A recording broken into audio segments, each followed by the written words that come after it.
Merci beaucoup. Belle présentation avec beaucoup de cas Genius intéressants et toujours réussis. Et nous allons laisser la parole à un docteur qui a déjà parlé au Genius Summit il y a deux ans, je crois, qui s'appelle le docteur Zaher, qui toujours évoque les possibilités de l'orthodontie dans le cadre des sportifs et de leur performance ou de leur guérison. Et je crois qu'il va compléter ce qu'il nous avait déjà présenté il y a 2 ans. C'est très intéressant. Vous savez que les malocclusions sont reconnues par l'OMS comme une maladie qui présente une classification et, euh, et que déjà beaucoup d'études sortent et montrent des corrélations entre les infiltrations bactériennes et donc indirectement l'alignement réalisé par l'orthodontie, puisque les chevauchements prédisposent aux infiltrations bactériennes. Et donc il y a des corrélations avec Alzheimer, les grossesses, les accouchements prématurés, les AVC, le diabète, j'en passe et d'autres, beaucoup de choses très très sérieuses. On va être sur un terrain plus léger, puisqu'on va parler du sport, mais c'est très intéressant de voir les interactions entre l'orthodontie et la santé générale. Moi, c'est un sujet qui me passionne. Donc, je vais laisser la place à notre éminent confrère, le docteur Maher Zaher, sur le titre étant l'orthodontie du sport et du bien-être. À vous de jouer. Merci, Monsieur le Président. Merci pour cette introduction. Effectivement, l'orthodontie aujourd'hui, et l'OMS classe les malocclusions justement comme étant une maladie, et je pense qu'on va aller même plus loin dans les classifications. Très bientôt, nous serons dans des obligations de thérapeutique un peu plus avancées. Donc, dans ce contexte-là, et depuis quelques années, moi qui suis orthodontiste de libre pratique et en même temps attaché dans certaines unités de recherche et d'université, j'avais dans le temps obtenu un DU d'odontologie du sport en même temps que ma formation en orthodontie, mon diplôme d'orthodontiste.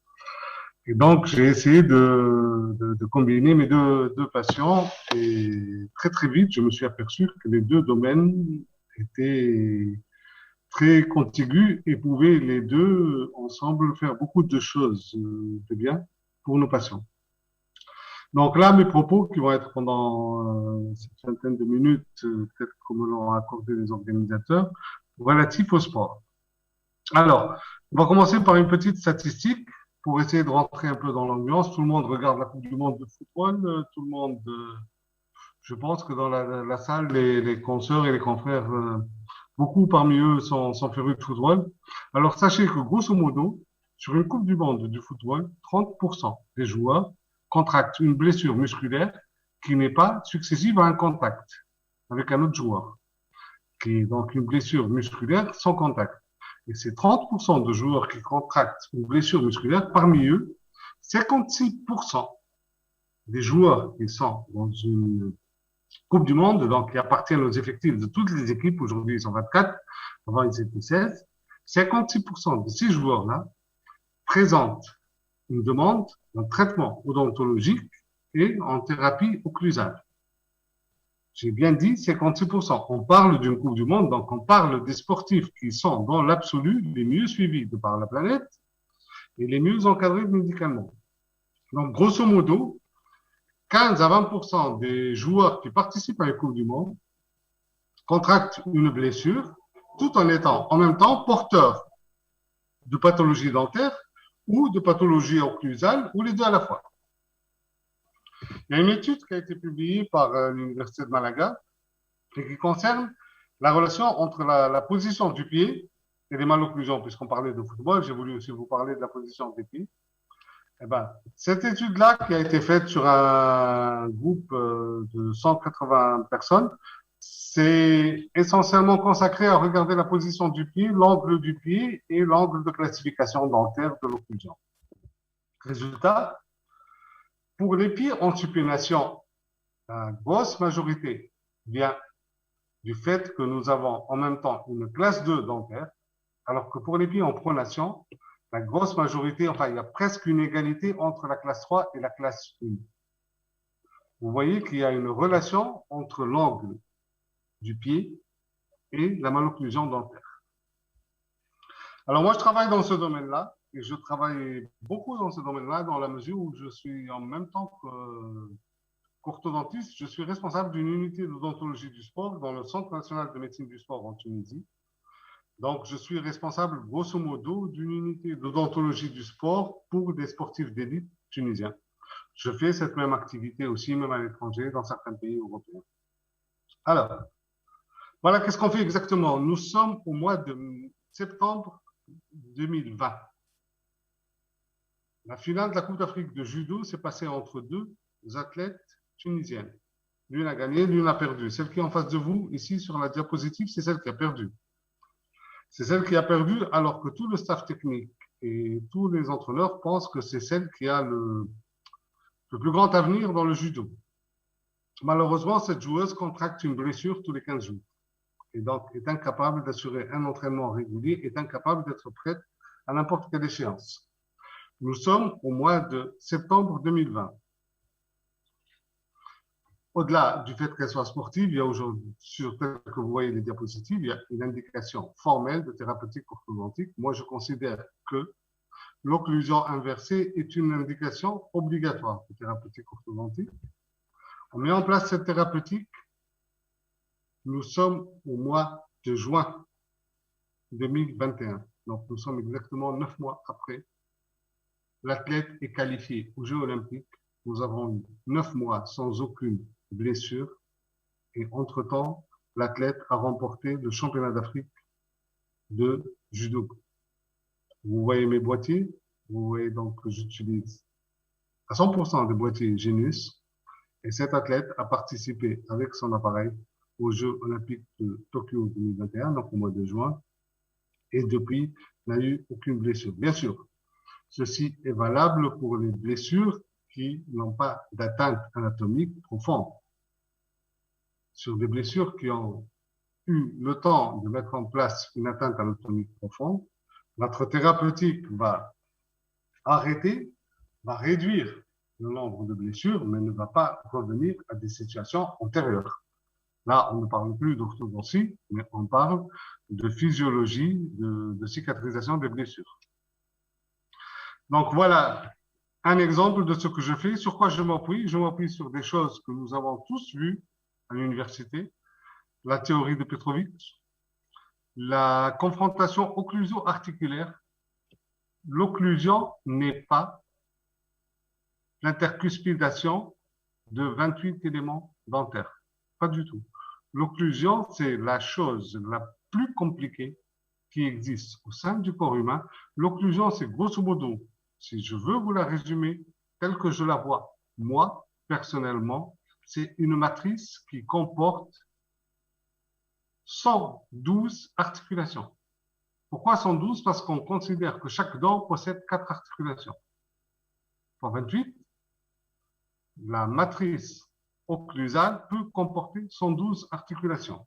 Et d'ailleurs, je pense, et on est dans un congrès dans le thème et le numérique, je pense que le numérique et les calculs numériques et l'apport de la technologie va nous aider beaucoup à comprendre l'occlusion dentaire. L'occlusion comporte la langue, donc tel que le dit.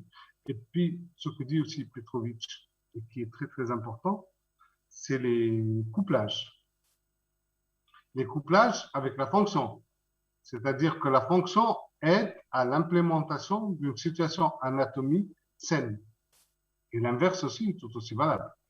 La fonction peut ne pas permettre l'implémentation d'une situation anatomique saine.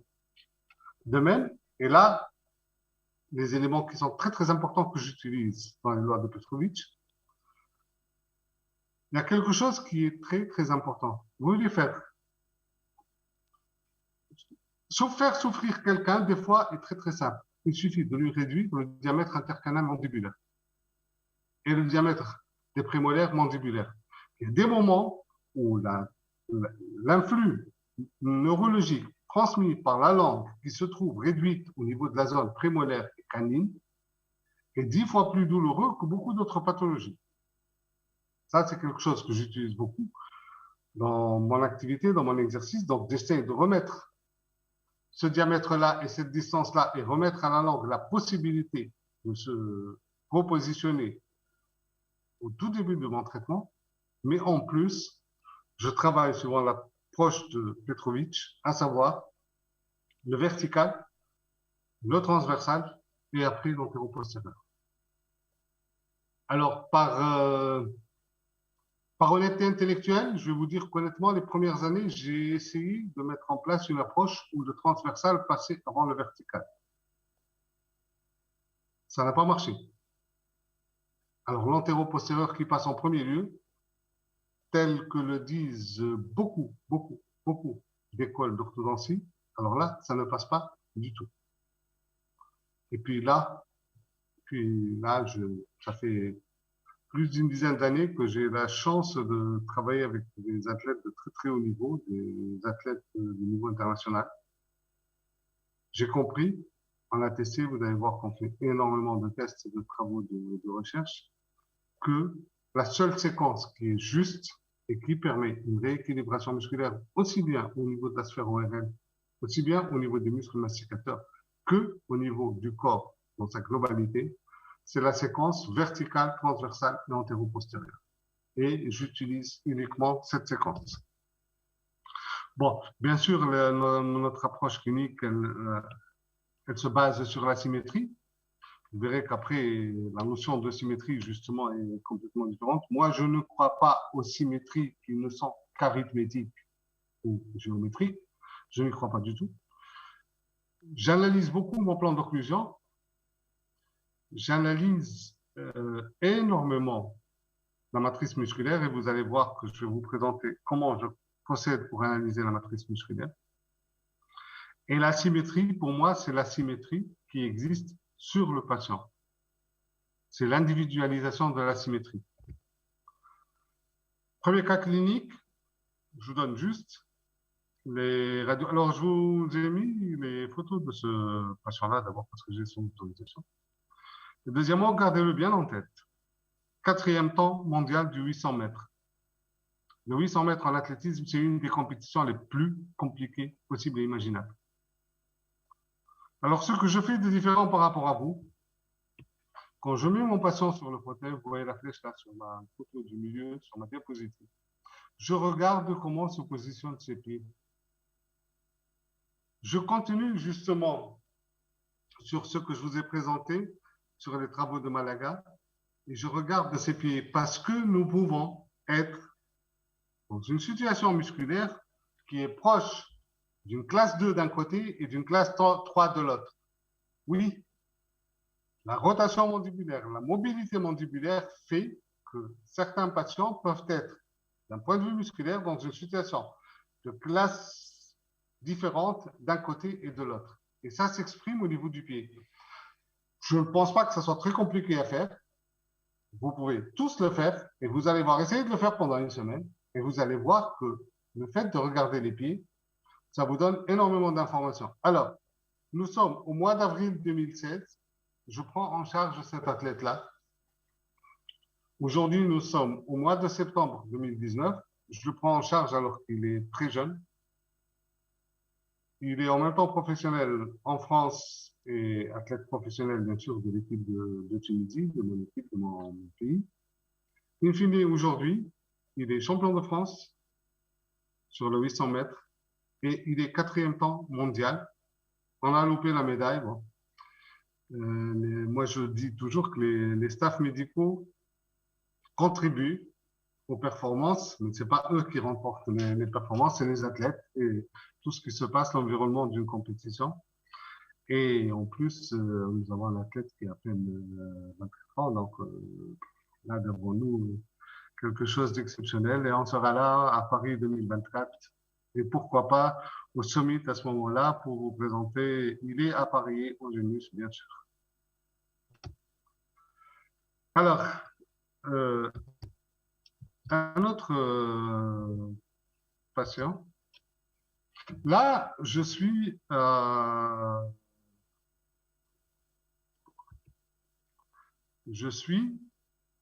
aux Jeux Olympiques de Rio. On vient me voir la veille d'une compétition pour me dire, est-ce que je suis dans la délégation médicale de l'équipe tunisienne? Est-ce que vous pouvez faire quelque chose pour cet athlète? Je dis non.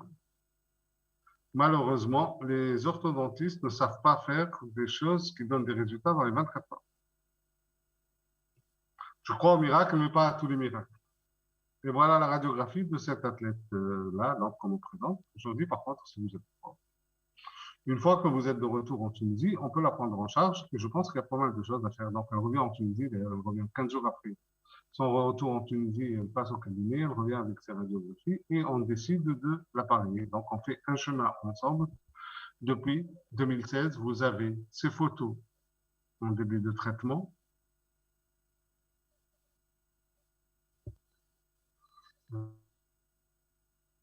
Vous avez 2018 en cours de traitement. Vous avez ces photos au mois de septembre 2018, l'autre c'était le mois de mars. Vous avez des photos au mois de mars 2019, au mois de septembre 2019, et voilà. Alors, je vais vous revenir à l'orthodontie. Mais d'abord,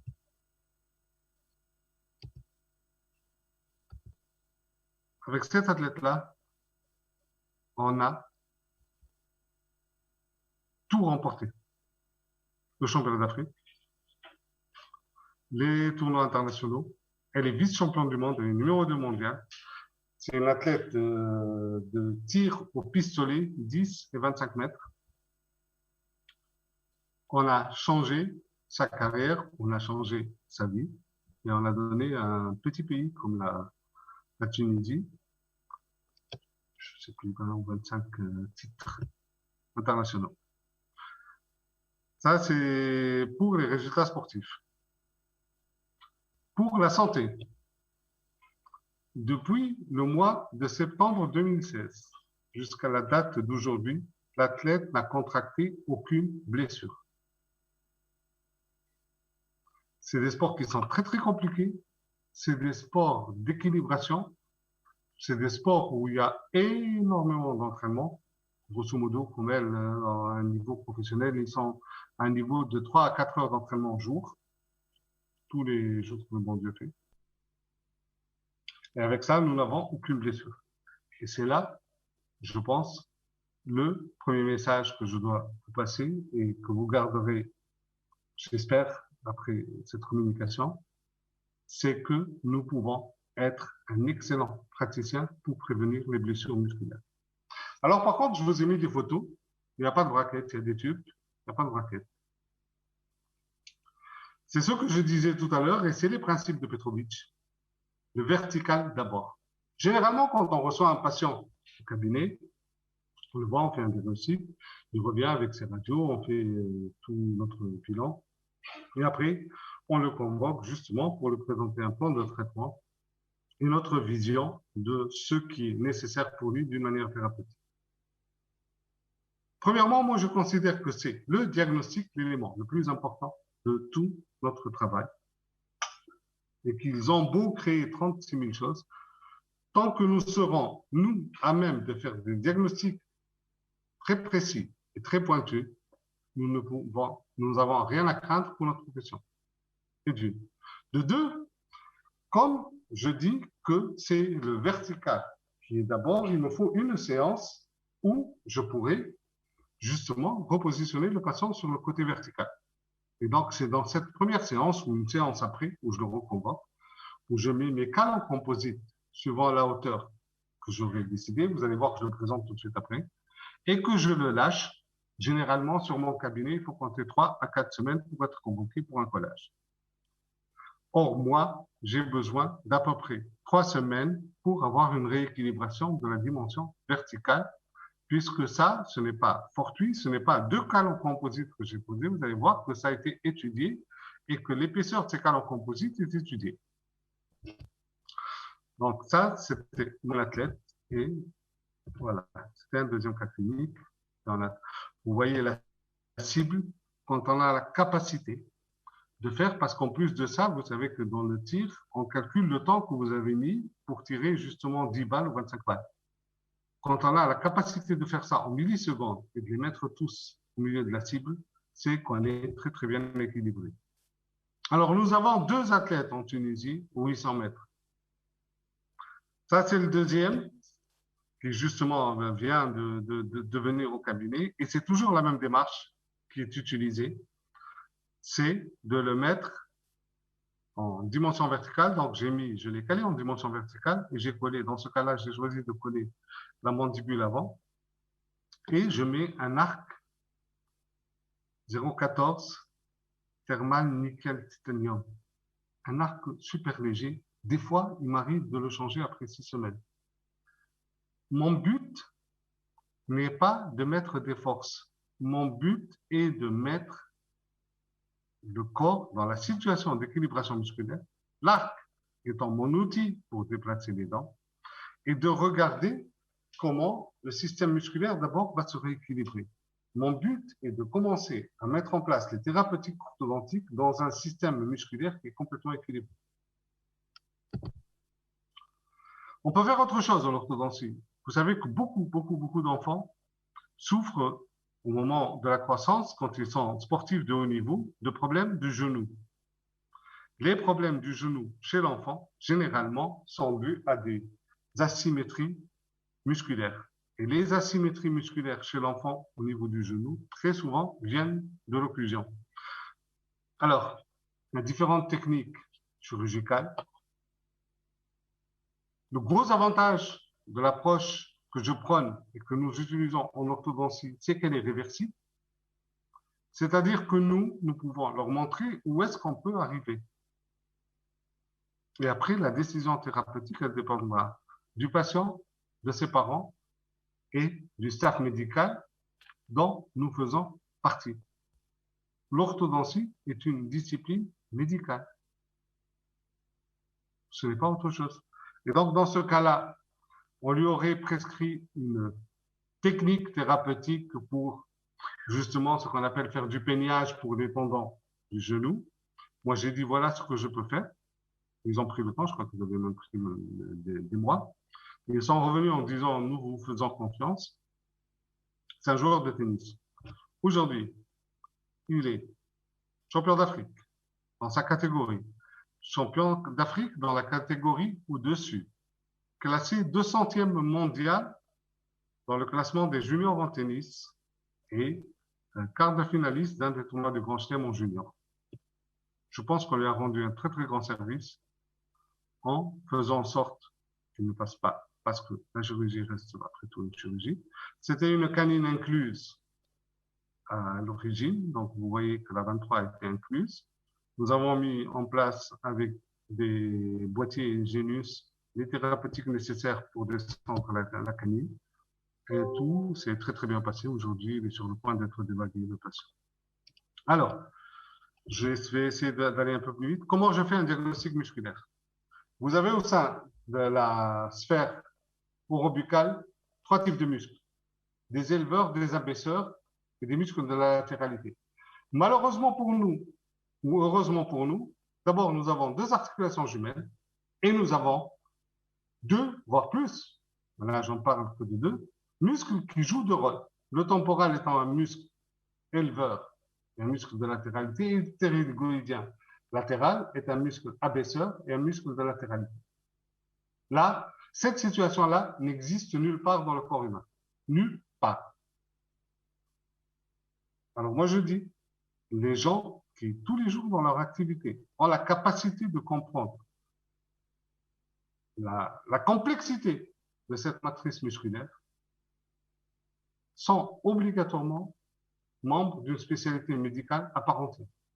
Parce que je ne crois pas à l'instant que toute cette complexité-là ne soit là que uniquement pour la cavité buccale. Ça, c'est dur. Et donc, on peut avoir en même temps, et là, c'est le deuxième message aujourd'hui que vous allez garder. La perte de la dimension verticale est toujours accompagnée d'une latéralisation de la mandibule, même s'il s'agit de microns. La mobilité mandibulaire est une mobilité tridimensionnelle et non pas un ensemble de mobilités bidimensionnelles.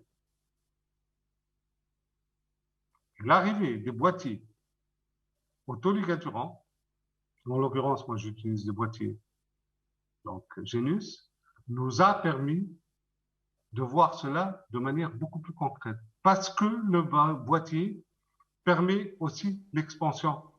Parce que le boîtier permet aussi les mouvements tridimensionnels. Je fais vite. Alors, je palpe les 3 faisceaux du temporal et je palpe le ptérygoïdien médial. Je change la position de la mandibule et je refais ma palpation. Je mets une gouttière et je refais ma palpation. Je mets des cales occlusales et je refais ma palpation. J'avance dans le traitement et je refais ma palpation et je compare systématiquement. Ma palpation, je demande au patient de me décrire la sensation du côté droit et du côté gauche en mettant ça sur une échelle de 1 à 3. Ça, ce que vous voyez devant vous, c'est ce que j'ai appelé la matrice musculaire. Ça a été breveté, je l'ai présenté pour la première fois à l'Académie française de chirurgie dentaire. C'est la manière d'explorer les muscles masticateurs et de comparer tout au long de notre traitement. Les autres personnes, les autres spécialités médicales qui explorent les muscles ne font pas mieux que nous. Ils les palpent avec leurs doigts ou ils les évaluent avec des machines objectives. Il y a aussi une possibilité d'évaluer. Mais ça, c'est mon approche et elle marche très très bien. 2 minutes, s'il te plaît, pas plus. Merci. 2 minutes, voilà. Merci. Alors, voilà les calages pour avoir la dimension verticale. Les édentations anciennes sont toujours quelque chose que je regarde avec beaucoup de précaution. Bien sûr, si je suis en train de faire un traitement et qu'entre-temps, le patient a fait une évaluation musculaire objective, je lui demande de comparer les évaluations musculaires. Ça aussi, c'est quelque chose d'important. Et vous allez voir que vous avez beaucoup de sportifs dans votre patientèle, juste demander à être informés. Et le troisième élément qui est ici très, très important, regardez vos angles mandibulaires et regardez vos zones d'insertion musculaire. Ce contour irrégulier, ce n'est pas le fruit du hasard. C'est parce qu'à un certain moment, les spasmes musculaires, le raccourcissement musculaire, s'est répercuté sur sa zone d'insertion. Le remodelage s'est fait sur la zone d'insertion. L'irrégularité du contour, et en plus, c'est évolutif. Donc, regardez quand vous avez plusieurs panoramiques prises à différents moments, surtout pour les personnes adultes, bien sûr, nous, on traite en grosse majorité des adolescents et des enfants, vous allez voir que c'est un processus qui est évolutif. Mais c'est un signe clinique d'une atteinte musculaire. Donc, globalement, une anamnèse très, très importante. J'écoute beaucoup mes patients. Le vertical, la dimension verticale avant le déplacement. Récupérer la dimension verticale avant le déplacement. Le transversal au début du déplacement. Un boîtier pour chaque dent. Il n'y a pas dans la bouche 24 dents et 4 dents supplémentaires qui peuvent ne pas être prises en charge pendant un traitement. Non, il y a 28 dents.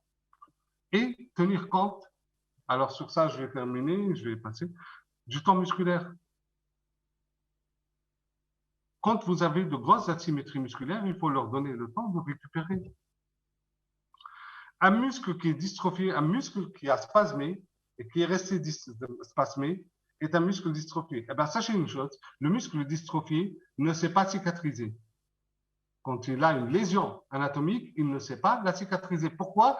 Parce que les protéines Adams ne sont pas sollicitées pour qu'elles sollicitent les cellules souches musculaires. C'est très, très important. Bon, je pense qu'on aura avec Genius l'occasion de parler de tout ça. Je veux vous montrer quelque chose. Ça, c'est ma plus belle réussite. C'est une très, très grosse athlète internationale, une des porte-drapeaux du sport tunisien. Voilà comment on est parti sur son appui podal. Voilà comment on est aujourd'hui. Quand vous arrivez à centrer le centre de gravité géométrique avec le centre de gravité arithmétique, vous pouvez remettre votre athlète à n'importe quel entraîneur, il en fera un champion. Ben, on est arrivé à le faire. On a fait et de l'analyse occlusale et de l'orthodontie avec des appareils Genius. Et mieux que ça, la même, elle contracte une blessure, une déchirure fibrillaire du stade 2 de Rodino. Vous demandez à n'importe quel orthopédiste autour de vous, ils ne vous diront jamais moins de 3 mois. On est en pleine saison. Je suis parti du concept qu'un muscle, quand il est sain, il a une capacité de cicatrisation qui est beaucoup plus importante. Nous avons vérifié qu'il n'y ait aucune interférence occlusale justement avec les adducteurs et avec l'équilibration musculaire pour que cette patiente puisse faire une cicatrisation comme elle se doit. Quand elle est revenue à Tunis, après un grand tournoi, tout le monde lui a dit, bon, on pense que cette saison, vous n'avez plus aucune chance. On verra bien la saison prochaine. Eh bien, 6 semaines après, elle était dans un tournoi du Grand Chelem, sans aucune conséquence et avec une cicatrisation qui n'est pas une cicatrisation fibrosique. Une réaction inflammatoire ne peut pas se produire dans un terrain où la chronicité s'est déjà installée. Alors, j'ai des années de suivi orthodontique, j'ai quelques centaines de cas au cabinet. Oui, je conclue, ça y est. Merci. Quelques centaines de cas au cabinet en Genius, quelques dizaines de cas de sportifs de très haut niveau en Genius. Ce à quoi nous travaillons aujourd'hui, justement, c'est encore plus loin, c'est la temporalité. On arrive aujourd'hui avec des approches thérapeutiques orthodontiques, non seulement à centrer le centre de gravité, mais à réduire les phases de latence musculaire, surtout pour les sports à explosivité. C'est notre objectif. Je pense que nous devons tous participer au progrès de la science. Et en plus, quand on regarde le numérique, toutes les réflexions viennent et toutes les, comment je vais dire, les découvertes scientifiques viennent d'une réflexion au départ. Et comme a dit Einstein, l'étape clé du développement de la théorie de la relativité avait été de repenser la temporalité. Je pense aussi qu'en orthodontie, aujourd'hui, le futur est dans la temporalité. Je termine avec un proverbe tunisien. La persévérance, je pense que nous en avons beaucoup, les orthodontistes, finit toujours par transpercer le marbre. Merci pour votre attention.